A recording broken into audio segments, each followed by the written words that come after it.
IT job కోసం చూస్తున్నారా? ఐటీలో కెరియర్ బిల్డ్ చూసుకోవాలనుకుంటున్నారా? అయితే సమాధానం కోడింగ్ ట్యూటర్. లెంతీ క్యారెక్టర్ అయితే చేయదలుచుకోలేదు. కానీ ఇప్పుడు ఇప్పుడు మీ ఎలాంటి కథలు చెప్పాలి మీరు అనుకుంటున్నారని మిమ్మల్ని అడిగితే ఏం చెప్తారు మీరు? మిమ్మల్ని మూవ్ చేసే కథలు ఇప్పుడే నాకు డెఫినెట్లీ మట్టి కథల మీద ఎక్కువ నాకు ఉంటుందండి. రియలిస్టిక్ థింగ్, కొంచెం ప్రాక్టికల్గా ఉన్న విషయాలను చెప్పాలనేది నాకు ఉంటుందండి ఎక్కువ. నా చిన్నప్పటి నుంచి చిన్న ఫీలింగ్ అదే. ఇంట్లో పెరిగిన వాతావరణం, మా ఫాదర్ పెరిగిన వాతావరణం, మా ఫాదర్ చిన్న కమ్యూనిజం, ఆయన చిన్న కమ్యూనిస్టు. సో తెలియకుండా అదే బ్లడ్ ఉంది నాలో. సో అందుకే చిన్న అటువైపు వెళ్తుంది నాకు. కమర్షియల్ అనేది మేబీ ఫ్యూచర్లో చేస్తానేమో.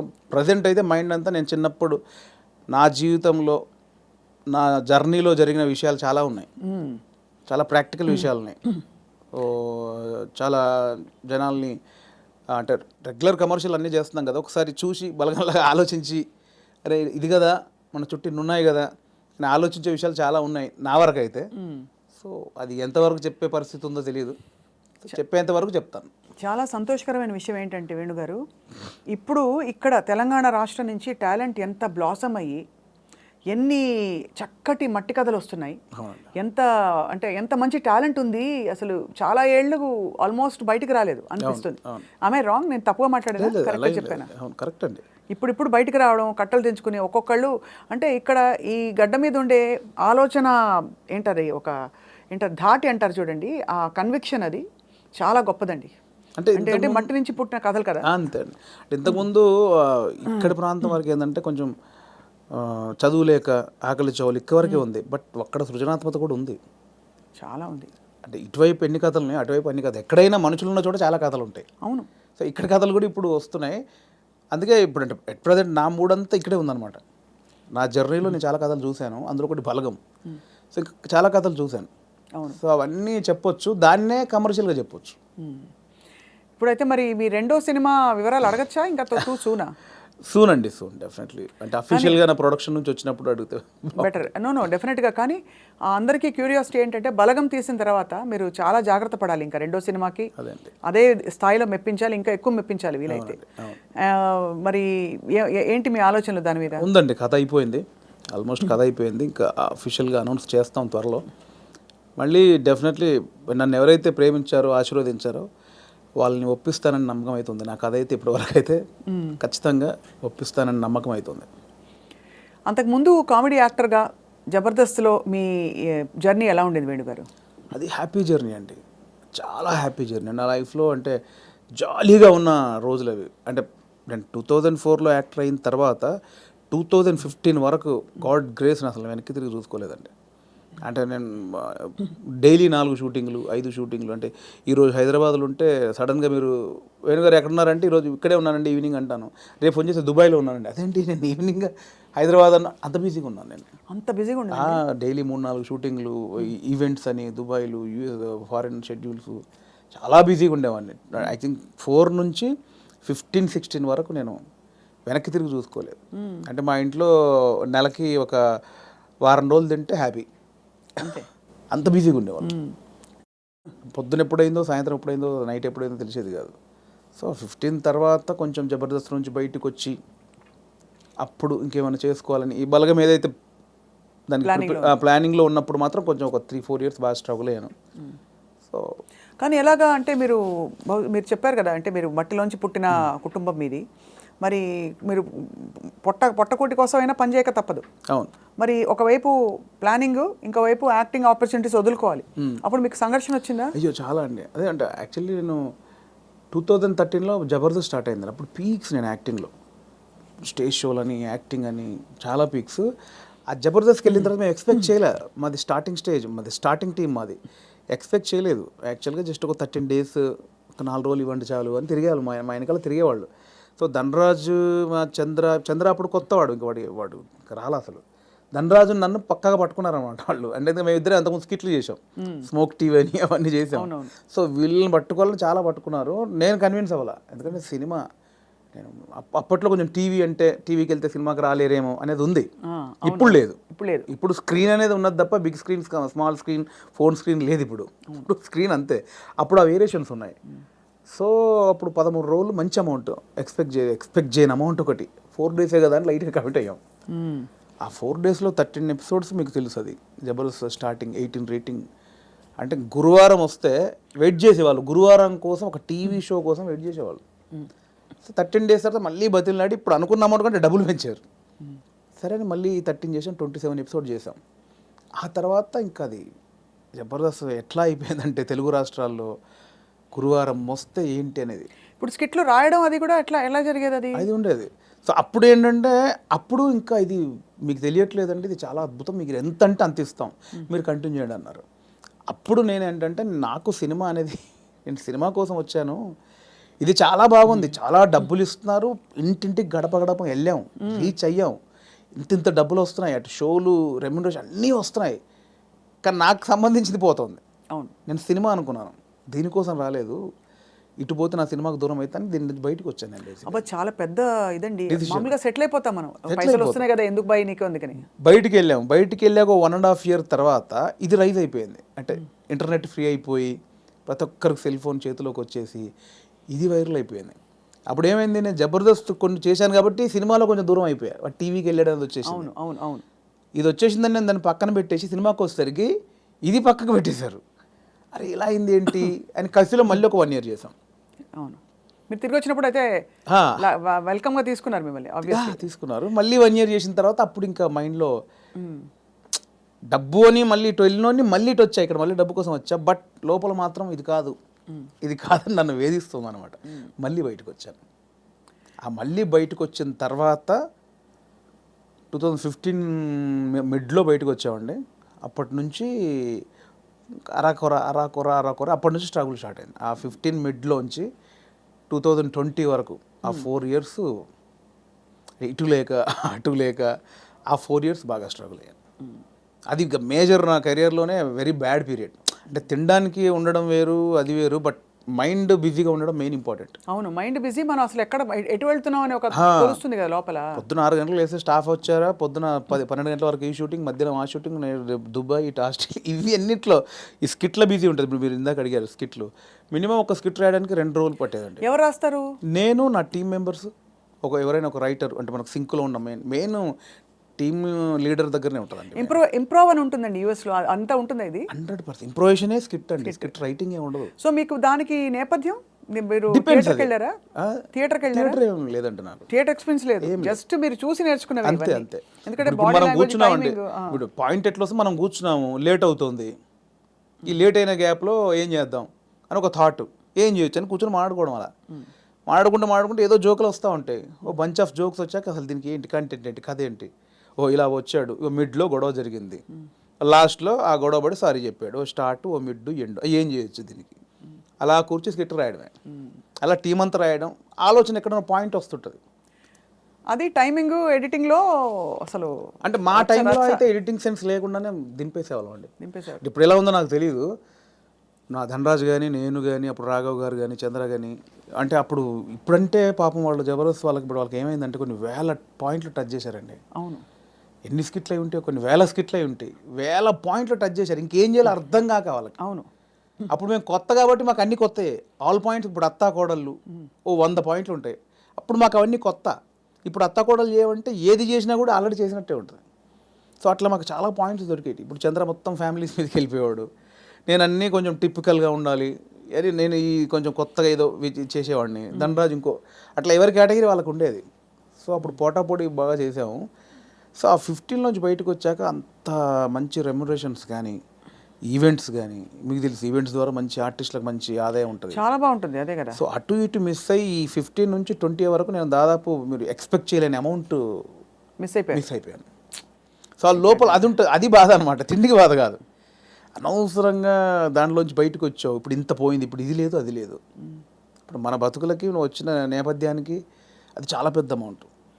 దాన్ని మిస్ అయిపోయామే, తప్పు చేసామా, ఒప్పు చేసామా, అనవసరంగా సినిమాని ఓ పెద్ద బిల్డప్ ఇచ్చుకొని బయటకు వచ్చావు, ఇక్కడ ఇది లేదు, అక్కడ అంతా సాలిడ్ అమౌంట్ మిస్ అయిపోయి ఏంట్రా తప్పు చేసామనే గిల్ట్ ఒకటి ఉంటుంది చూసారా, ఆ గిల్ట్ ఎక్కువ పోయాను అనమాట.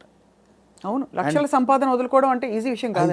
అండ్ ఇప్పుడు పొద్దున్న లేవగానే ఇంకొకటి అండి, ఒక బిజీ పర్సన్ మీరు ఉన్నారు స్వప్న గారు అంటే, మీరు ఇంకా మిమ్మల్ని కట్టేసినా కూడా మీరు ఆగలేరు, ఎందుకంటే మనకి అంత ఉంది, అంత పని చేసేవాళ్ళు పొద్దున్న లేవగానే మనం ఏం పని లేదంటే ఎలా ఉంటుంది. అదే బిగ్గెస్ట్ కామెడీ స్కిట్లా ఉంటుంది. అంతే, అది దానంత నరకం ఉండదు. పొద్దున్న లేవగానే ఆ స్కిట్ షూటింగ్ అట్ట ఇట్ట మైండ్ అలా పెట్టే మైండ్కి ఏమీ లేదంటే అది దానంత నరకం ఇంకోటి ఉండదు. అలా ఒక 3 సంవత్సరాలు ఫేస్ చేసిన తర్వాత ఆ ఫ్రస్ట్రేషన్లోంచి వచ్చిన ఐడియానే బలగం. అంటే ఇన్ని రాసాము. నేను చాలా సినిమాలకు అంటే చాలా సినిమాలు కాదండి, నా ఫ్రెండ్స్ డైరెక్ట్ చేస్తా ఉంటే వాళ్ళకు నేను సబ్జెక్ట్లో కూర్చునేవాడిని, కామెడీ ట్రాక్స్ రాసి ఇచ్చేవాడిని. అండ్ సినిమాలో మేము కామెడీ సినిమా షూటింగ్ చేస్తూ ఉంటే ఏదైనా మనం ఇంప్రూవ్ చేసిన పంచ్ ఉంటుంది, అది స్క్రీన్లో చూస్తే పేలింది అంటే నాకు ఆలోచించే ఉంది. ఇప్పుడు స్కిట్లు నేను ఆల్మోస్ట్ 100 స్కిట్లు రాసా, వర్కౌట్ అయినా చాలా అంటే నా ఆలోచన నుంచి పుట్టినాయి కదా. సో నాకు నేను ఎందుకు చేసుకోకూడదు అంటే ఎప్పుడో ఒక అవకాశం ఒకరు ఇస్తారు, డెఫినెట్లీ అందరు ఇస్తేనే ఇక్కడ దాకా వచ్చాను. బట్ ఇప్పుడు ఇంత మనకు ఒక నాలెడ్జ్ వచ్చిన తర్వాత కూడా వెయిట్ చేయడం ఎందుకు అనేది ఆ 3 సంవత్సరాలు వచ్చిన ఇది. అక్కడ సరే నేనే హీరోగా చేసుకుందాం, నేనే రాసుకుందాం, నాకు ఒక కథ రాసుకుందాం, నన్నే ఇలా ప్రజెంట్ చేసుకుంటే దాన్ని చూసి వేషాలు వస్తాయి మళ్ళీ అనే దాంట్లో నేనే ఒక పాయింట్ అనుకుందామని స్టార్ట్ చేసిన జర్నీ. ఒక 3-4 పాయింట్లు అనుకొని అవన్నీ రెగ్యులర్గా ఉన్నాయి. ఇలా అయితే నన్ను ఎందుకు చూస్తారు? చాలామంది అలా వస్తున్నారు కదా, నన్ను చూడాలంటే మళ్ళీ నేను కొంచెం బ్యాక్వర్డ్ అయి ఉన్నాను. ఇప్పుడు నన్ను కొత్తగా చూడాలి, కంప్లీట్ ఆపోజిట్గా చూడాలి. అది ఏం చేయొచ్చు? చాలా సాహసోపేతమైన జర్నీ అది. అలా ఏం చేయొచ్చు అన్న పుట్టినప్పుడు థాటే ఒక చావులో ఎలా ఉంటుంది అంటే నేను మా నాన్న జరిగిపోయినప్పుడు ఉన్న సిచ్యువేషన్స్ అన్నీ ఫనీగా చూసాను. ముందు ఎమోషన్ కాదు, అది ముందు ఫనీగా చూశాను. అంటే ఇప్పుడు తెలంగాణలో ఏంటంటే చేదునూరు అని ఉంటుంది.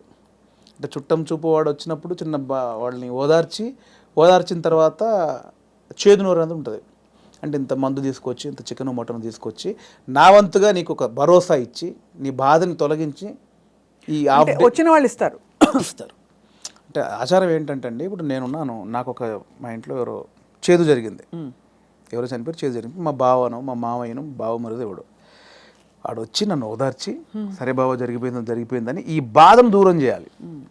నాకు ఏదైతే ఆ మిస్సింగ్ ఫీల్ ఉందో దాన్ని దూరం చేయగలని ఏం చేయాలి? ఇంత మందో బిందో తీసుకొచ్చి కాసేపు 2 గంటలు సపోర్ట్ ఉండి కడుపు నిండా తినబెట్టి ఏం కాదులే నేను ఉన్నానులే అని సపోర్ట్ ఇచ్చే వెళ్ళే విధానం అనమాట అది. కరెక్ట్, అవును. సో అదొక ఆచారంగా వచ్చింది, చేదునూరు అంటాం.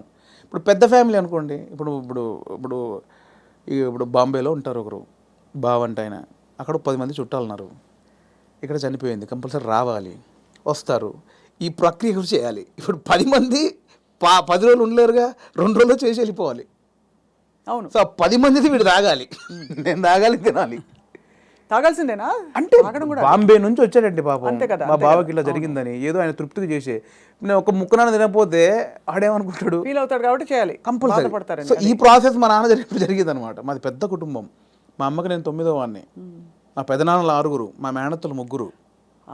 సో మా ప్రతి పెదనాన్నకి ఫ్యామిలీ మినిమం 10 మంది, 7 మంది, 8 మంది, వాళ్ళందరూ వచ్చి 200 మంది మా కజిన్స్ ఉంటారు, అన్నయ్యలు, వదినలు, వాళ్ళ పిల్లలు అందరూ వచ్చేసి ఏమైపోయిందంటే ఆ 11 రోజులు మా నాన్నది చనిపోయిన నెక్స్ట్ డే నుంచి మార్నింగ్ ఒక సెటప్, 11 o'clock ఒక సెటప్, 1 o'clock తప్పదు.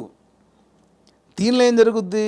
ఇప్పుడు నేనున్నాను, మీరు వచ్చారు, రాగానే సరే బావ ఇలా జరిగిందంటే సరే కూర్చో తాగదు అంటే కాదు కదా. మీరు అడుగుతారు ఎలా జరిగింది బావ ఏంటి అంటే నేను చెప్పాలి, నేను ఇలా ఉన్నాడు నాన్న చూస్తూ అని ఏడవాలి. ఓకే అయిపోయింది. ఇప్పుడు 12 o'clock ఇంకోటి వచ్చాడు, వాడికి కూడా సేమ్ ఏడవాలిగా. రాగానే రాబావ కూర్చోండి, వాడు మళ్ళీ చూసేవాడు ఒక కంట నీరు కూడా పెట్టలేదు, వాడు రాగానే తాగినని వాడు అనుకుంటాడని వాని కోసం మళ్ళీ సేమ్ ప్రాసెస్. ఏమైందంటే నానిలా లేడు అన్నీ అంటే నాకు అలా ఉంది. ఎలా జరుగుతుందంటే వస్తున్నారు, తాగుతున్నారు, ఏడుస్తున్నారు, తింటున్నారు, పంటున్నారు, ఏడుస్తున్నారు, ఏంది అది.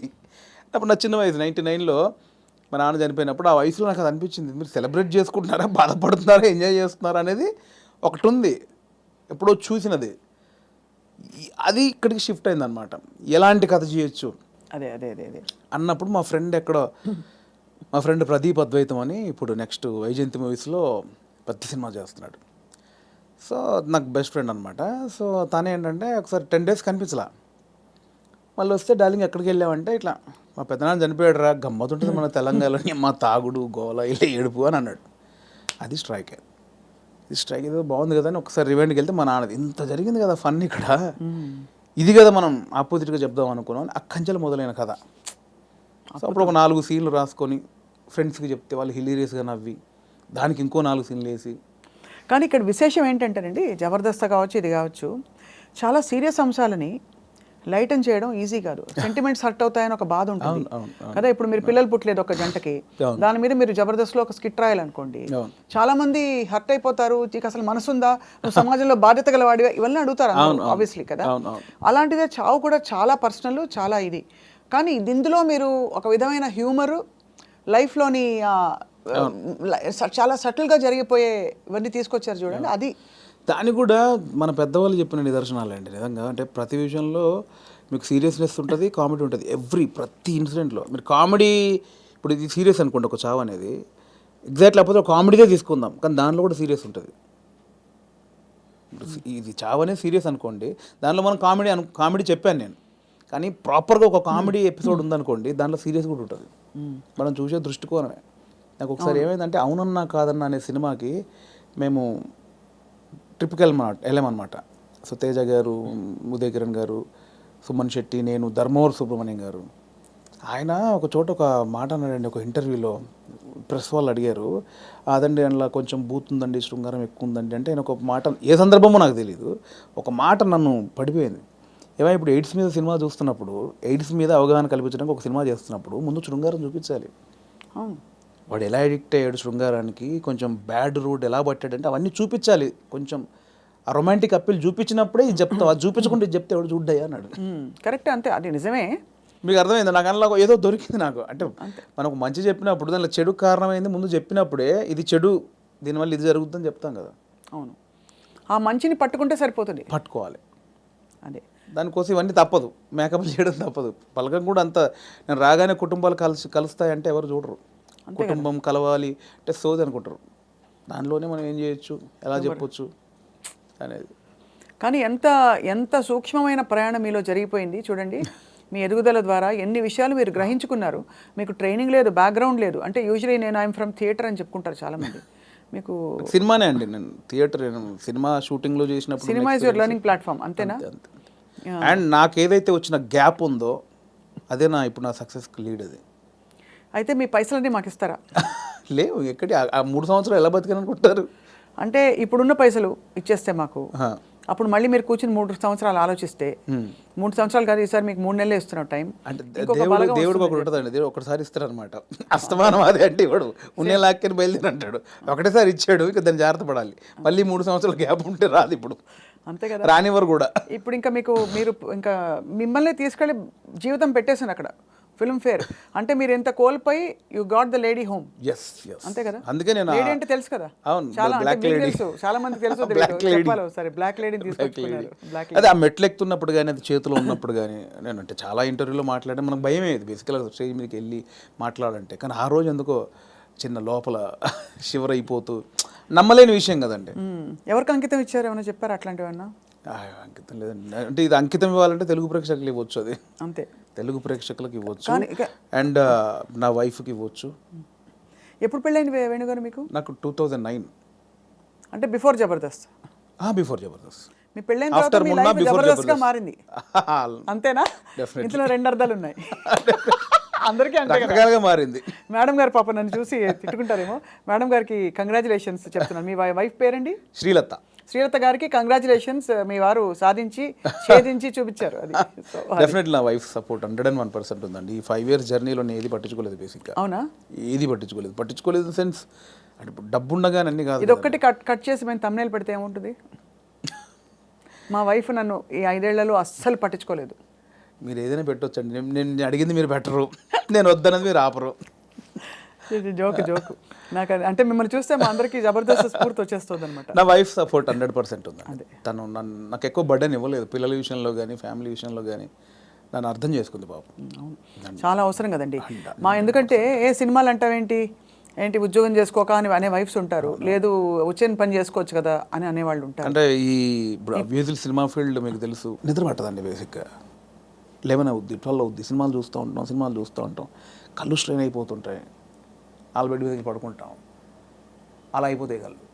అలా ఏదో మనకు పోలీసులు టార్చర్ చేస్తే అలా పెడతారు చూడండి, ఇప్పుడు పీపుల్స్ ఎన్కౌంటర్ సంథింగ్ సినిమాలో అలా పెడతారు, అలా అయిపోతాయండి. పట్టదు నిద్ర. అంటే ఎలా ఇది ఎట్లా ఏం చేయాలి, ఇది ఓకే అవుద్దా కాదా, నెక్స్ట్ పాయింట్కి వెళ్దామా అని మళ్ళీ కూర్చుంటాం, మళ్ళీ ఏదో సినిమా పెడతాం, మళ్ళీ ఏదో చేస్తాం, అవ్వదు. అలా 5-6 అయిపోతాయి. రావట్లేదు మళ్ళీ సినిమా చూద్దాం, దొరకవు సినిమాలు దొరకవు. అవును. సరే మనకు సంబంధించిన సినిమా ఎంతసేపు చూస్తావు, ఎంతసేపు నీ నెక్స్ట్ కథ కొంచెం నవ్వుకోవడానికి ఒక సినిమా చూస్తాం, ఏదో పెడతాం, ఇది కాదు మళ్ళీ అది పెడతాం, ఇది కాదు ఇంకోటి ఏదో వెబ్ సిరీస్, ఇది కాదు బుక్ పడతాం. అంటే నాకు తెలిసి ఇప్పుడు అనుభవిస్తుంది కదండి, మేబీ 2-3 సినిమాలు చేసిన తర్వాత మైండ్ సెట్ అయిద్దేమో మేబీ. దీన్ని అంటే వర్కే లైఫే అనేది నాకు తెలిసి కొంచెం ఎక్స్పీరియన్స్ తర్వాత నాకు అలవాటు అవుతాం. ఇప్పుడేమో ఎంతసేపు ఇంత ప్రేమించారు, ఇంత గౌరవించారు, మంచిది చెప్పాలి, చెప్పకపోతే గౌరవం పోద్దేమో. నువ్వు జెన్యున్ ఫీలింగే, బట్ అంటే మీరు హ్యాండిల్ చేయాలి కదండి. అండ్ ఇప్పుడు నాకు అంతకుముందు యాక్టర్గా ఉన్నప్పుడు ఎలా ఉంటుందండి, పొద్దున్న స్టాఫ్ వస్తారు, చిన్న 7 o'clock వెళ్తాం, 8 o'clock లొకేషన్ వెళ్ళగానే కలర్ఫుల్గా దిగ్గానే యూనిట్ మొత్తం 200 మంది ఉంటారు, ఎవరెవరు యాక్టర్లు ఉన్నారు, చిన్న సరదాగా ఉంటుంది. క్యారవాన్కి వెళ్ళామా, రెడీ అయ్యామా, తృప్తిగా వచ్చామా, చేసామా, 6 అయిపోయిందా, కథం ఈ షూటింగ్ అయిపోయింది ఇంటికి. ఇప్పుడు అలా కాదు కదండి, రూమ్లోనే పొద్దున్న లేస్తే ప్రాజెక్ట్ అయిపోయేంత వరకు సబ్జెక్ట్ క్లారిటీ ఉందా, ప్రొడ్యూసర్ ఏమంటాడు, హీరో ఏమంటాడు, ఇది మనం అనుకున్నది కరెక్ట్ వర్కౌట్ అవుతుందా, ఏమైనా డైల్యూట్ అవుతుందా, ఈ దాంట్లోనే అయిపోతుందండి ఎప్పుడు మైండ్. దీనివల్ల నాకు ఏమైందంటే డైరెక్టర్స్ మీద ఇప్పుడు విపరీతమైన రెస్పెక్ట్ వచ్చేసేది నాకు. అంతకుముందు ఏముంది, వీళ్ళు తీస్తారులేదు సినిమా, వీళ్ళు ఇంట్రా దీనికి ఎక్కువ చేస్తారు అనిపించేది. ఇప్పుడు అది భరించిన తర్వాత నాకు ప్రతి దర్శకుడి మీద రెస్పెక్ట్ వచ్చేసింది. మరి నాకు మొన్న ఎవరో ఒక కథ చెప్తానన్నయ్య, నీకు చిన్న మీరు ఇంపార్టెంట్ క్యారెక్టరు అంటే, నా దాంట్లో నెక్స్ట్ వీక్ అని 3 వారాలు తోసేసాను. తర్వాత పాపం అనిపించి వస్తానంటే, అన్న మీరు ఎక్కడ రమ్మంటారు, మీ ఆఫీస్కి రమ్మంటారా, లేదా కాఫీ షాప్లో కూర్చుంది, ఇవన్నీ అంటున్నాడు అతను. మీ ఆఫీస్ ఎక్కడ ఉందో చెప్పిన వస్తా. వద్దన్నా మీరు అలా అంటారండి, సారీ అని ఇబ్బంది పెట్టి, అదేం లేదు తమ్ముడు, అంటే నేను మీ ఆఫీస్కి వస్తానా, లేదా కాఫీ షాప్లో కూర్చుందా, నీ ఆఫీస్ చెప్పు, నీ ఆఫీసు నీ టేబుల్ ముందు నీ చైర్ ముందే కూర్చొని వింటాను, నాకు ఎక్కడొద్దని చెప్పాను. ఎక్కడో సందులో చిన్న సినిమా, అక్కడికి వెళ్ళి కథని వచ్చా. ఎందుకంటే నాకు ఆ రెస్పెక్ట్ వచ్చేసింది. అది చిన్న సినిమానే పెద్ద సినిమా అయినా పాపం వాడు ఎంతో టైం పెట్టి ఒక ప్రొడ్యూసర్ని ఒప్పించి ఆ టీంని సెట్ చేసుకొని ఆ ప్రాసెస్ ఉంటుంది చూసారా, అది అనుభవించాను కాబట్టి నాకు రెస్పెక్ట్ వచ్చేసింది. సీరియస్లీ మోసేవాడికే తెలుసు అంటారు కదండి, కాబట్టి ఖచ్చితంగా అది నొప్పి నాకు ఆఫ్టర్ డైరెక్ట్ అయ్యాక తెలిసింది నాకు. What an amazing me journey. ఎన్ని విషయాలు, బట్ చాలా చిన్న వయసులో మీరు ఛాలెంజెస్, నాన్నగారు 99లో అవునవును చనిపోయారు కదా. అవును. తర్వాత ఎలా మీ కుటుంబ బాధ్యతలు, మీరు చాలా ఎంతమంది అన్నదమ్ములు? నాకు కుటుంబ బాధ్యతలు నాకు ఏం లేదు, ప్రాబ్లం ఏం లేదండి. యాక్చువల్గా నాన్న చనిపోయే వరకు అక్కల పెళ్ళిళ్ళని అయిపోయాయి. సో 2 అన్నలు ఉండేవాళ్ళు, చిన్న అన్నయ్య కూడా పెళ్ళి అయింది. నేను మా అమ్మ మార్కెట్లో కూరగాయల వ్యాపారం చేసేవాళ్ళం. సో నాకు బాధ్యతలు లేవు బేసిక్గా. అదొక వ్యాపారం చేశారు, ఇంకా ఉందా లేదా? ఇప్పుడు లేదు, అమ్మతో లాస్ట్ అయిపోయింది. నాది లాస్ట్, నా తర్వాత అమ్మ కొన్ని రోజులు చేసిన తర్వాత. సో నాకు బాధ్యతలు లేవండి అసలు. అక్కడ ఒకటి టెన్షన్ లేకుండా ఉంది. బట్ నేను ఊర్లో ఉన్నప్పుడే డబ్బులు సంపాదించాను కూరగాయల వ్యాపారంలో. ఇండస్ట్రీకి వచ్చాక మాత్రం నేను ఇంటి దగ్గర డబ్బులు అడుక్కొని రాలా. నాకు చిన్నప్పటి నుంచి చేసి ఎవరిని అది లేదు. రెండోది ఒకరి కింద పని చేయడం కూడా ఇష్టం లేదు నాకు. అంటే ఊళ్ళో లోయర్ మిడిల్ క్లాస్లో జీతాలు ఉంటారు, బట్టల షాప్లో కానీ కిరాణా కొట్లో కానీ. నేను ఎప్పుడు అలా లేను. కూరగాయల వ్యాపారం ఏంటంటే నా ఓన్ బిజినెస్ అది. అవును, నా ఓన్. అది 50 రూపాయలు వచ్చినా, నేను రోజుకి 50 రూపాయలు సంపాదించినా, 100 రూపాయలు సంపాదించిన నా ఓన్ బిజినెస్ అది. నేను ఒకరి కింద నేను జవాబుదారి కాదు నేను బేసిక్గా. అంటే ఏదన్నా నేను హాఫ్గా నాకు లీవ్ కావాలన్నా ఒకరిని అడిగి లీవ్ పెట్టుకునే అవసరం లేదు నాకు, నా ఓన్. సో అది అలవాటు అయిపోయింది. సో అక్కడి నుంచి ఆ డబ్బులు సంపాదించే ఇది వచ్చింది కాబట్టి హైదరాబాద్కి వచ్చాక ఇక్కడ స్టార్టింగ్ స్ట్రగుల్ పీరియడ్లో మనకు మెయింటెనెన్స్కి చాలా ప్రాబ్లమ్స్ ఉంటాయి. నేను ఇంటి దగ్గర అడుక్కోవడానికి నాకు మొహమాట అనమాట. మనమే సంపాదించాం, మనం అడిగేది ఏంటి అని. సో అడగకుండా ఉండడం కోసం అప్పుడప్పుడు ఊర్లోకి వెళ్ళి ఒక 10 రోజులు కూరగాయలు అమ్ముకొని 1000 రూపాయలు సంపాదించుకొని ఆ 1000 రూపాయలతో జాగ్రత్తగా ఒక 2-3 నెలలు ఉండి ఇక్కడ చాలా పడ్డానులేండి. చాలా ఇంటర్వ్యూలో చెప్పాము, చాలా స్ట్రగుల్స్ పడ్డావు స్టార్టింగ్లో. కాకపోతే ఆ ఊర్లో కూరగాయల వ్యాపారం, అక్కడ అనుభవం, ఆ 10 మందిలో తిరగడం. నేను మార్షల్ ఆర్ట్స్ చేశాను. నేను స్టేట్ లెవెల్ 2 టైమ్ ఛాంపియన్. నాకు 96లో సుమన్ గారి చేతుల మీద ఛాంపియన్షిప్ అందుకున్నాను నేను. సో ఆ మెచ్యూర్డ్ అయితే ఉందండి మీ దగ్గర. బ్రౌన్ బెల్ట్ హోల్డర్ అప్పుడు షాओलिन కుంగ్ఫూలో. నాకు ఒక 60-70 స్టూడెంట్స్. కరీంనగర్లో 2nd ప్లేస్ కొట్టాను, కరీంనగర్లో 1st ప్లేస్ కొట్టాను. ఎన్ని రంగాలు మిమ్మల్ని పిలిచే చూడండి. కళ, క్రీడలు. అంటే కళకు అదే నాందండి కరాటే అనేది. అంటే ఊర్లో ఉన్న వాళ్ళకి ఇది కాదు మన లైఫ్. ఇట్లా నా ఫ్రెండ్స్ లాగా ఇక్కడే పవర్ లూమ్స్ నడుపుకుంటూ కూరగాయలు అమ్ముకుంటూ ఇలా కాదు, ఏదో ఉంది అని. ఆ ఉన్న దాంట్లో చేయగలిగింది ఏంటి, ఏదో కరాటే నేర్పుతున్నారని అక్కడికి వెళ్తే అక్కడ టోర్నమెంట్లు, వేరే ప్రపంచం చూశాను నేను అక్కడ. అవును, చూసి దాంట్లో ఫ్యూచర్ లేదనిపించింది. అంటే ఫినాన్షియల్గా కానీ పేరు ప్రఖ్యాతులుగా కానీ దాంట్లో కొంచెం లేదు. నెక్స్ట్ ఏంటి, అక్కడ ఉన్నప్పుడు మన కూరగాయల మార్కెట్లో ఉన్నప్పుడు నేను మాట్లాడే మాటలు విని, నేను వేసే జోకులు కానీ పంచులు కానీ విని అందరు నన్ను బాబు మోహన్ బామ్మర్ది అనేవాళ్ళు. సో అక్కడ చాలామంది సినిమా యాక్టర్ తెలియకుండా ఒకటి నాటు పడిపోయింది. స్కూల్లో మనం మాటలకి, అంటే నేను కామెడీ చేస్తాను వాళ్ళకి తెలుసు, నాకు తెలియదు అది కామెడీని. మీరేంటి డైలాగులు స్కిట్లు చూసి చేసేవారా, సీన్స్ చూసి చేసేవారా? అలా కాదండి, అలా కాదు. స్కిట్లు ఎట్లా అసలు ఫస్ట్ స్కిట్ ఎప్పుడే సార్ చెప్పండి మీరు? అఫీషియల్ స్కిట్ అంటే official skit either on stage or on TV? Official skit 90 అంటే స్కూల్లోనే? స్కూల్ కాదండి, స్కూల్లో అసలు చాలా సిగ్గు నాకు. ఓ, అంటే బ్యాక్ బెంచ్ అనమాట, బ్యాక్ బెంచ్లో తోపునే, చాలా సిగ్గు నాకు స్కూల్లో. అది రాగా ఇండస్ట్రీకి వచ్చాక వచ్చింది అది. స్కూల్లో చాలా సిగ్గు అండి, స్కూల్లో యాక్టివ్గా ఉండి పాటలు పాడి అదేం లేదు. ఆ టైప్ కాదు. బ్యాక్ బెంచ్లో మనం కూర్చున్నామంటే ఒరిజినల్ స్టేజ్ ముందు ఎంతమంది ఉంటారో దానికంటే డబుల్ ఉంటారు, అక్కడ సూపర్ స్టార్ని. కానీ చిన్న మైక్ అంటే శివరు ఆ భయాలు నాకు ఇండస్ట్రీకి వచ్చాక పోయింది అది. సో అలా అయితే ఆ లెక్కన ఫస్ట్ స్కిట్ ఎప్పుడు వేశారు? నేను నా 10th ఫస్ట్ మైక్ బట్టి చిన్న అఫీషియల్గా వచ్చిన పర్ఫార్మెన్స్ లాంటిదంటే మా 10th క్లాస్లో మీకు ట్యూషన్కి వెళ్తాను చూసారా, గవర్నమెంట్ స్కూల్లో చదివే పిల్లలు అవును, మ్యాథమెటిక్స్, సైన్స్, ఇంగ్లీష్కి ట్యూషన్కి వెళ్తారు. సో ఆ ట్యూషన్కి వెళ్ళే ప్రాసెస్లో ఆ స్కూల్లో పాట పాడాను నేను. నాకు 2nd ప్లేస్ వచ్చింది, మా ఇంకో అమ్మాయికి 1st ప్లేస్ వచ్చింది. అది నా ఫస్ట్ యాక్చువల్గా ఒక యాక్టర్గానో కళాకారుడిగా అది 10th. అది మా టీచర్స్, మా ఫ్రెండ్స్ ఇంకా నాతో అలిగి, అంటే నువ్వు ఎన్ని చాటుగా చేస్తావు, అన్ని అద్భుతాలు చేస్తావు, అక్కడెక్కడ మూలకి ఎవడు చూడకుండా చెట్ల కింద పుట్ల కింద అది జైరా అని వాళ్ళందరూ నన్ను ఒత్తిడి చేస్తే చాలా సిగ్గుతో అది పాడా. అది ఫస్ట్. ఇండస్ట్రీలో స్కిట్ అంటే స్మోక్ టీవీతో బాగా రీచ్ అయ్యామండి బేసిక్గా. అవునవును, స్మోక్ టీవీతో రీచ్ అయ్యాము. దానికి బిఫోరు చిన్నగా చేసామండి. మనసు మాట వినదు అనుకుంటా, ఐ థింక్ నా 2nd మూవీ మనసు మాట వినదు. దుర్గం చెరువులో ఆడియో ఫంక్షను. అప్పుడు ఏంటంటే అప్పుడు కూడా నాకు సిగ్గు, బట్ యూనిట్లో నా అల్లరి, నా గోలకు అందరూ ఫ్యాన్స్. ఓ స్లోగా అలాగా. యూనిట్లో ఇప్పుడు డైరెక్షన్ డిపార్ట్మెంట్ తోటి కానీ నాకు మార్తాండ్ శంకర్ గారు అవునవును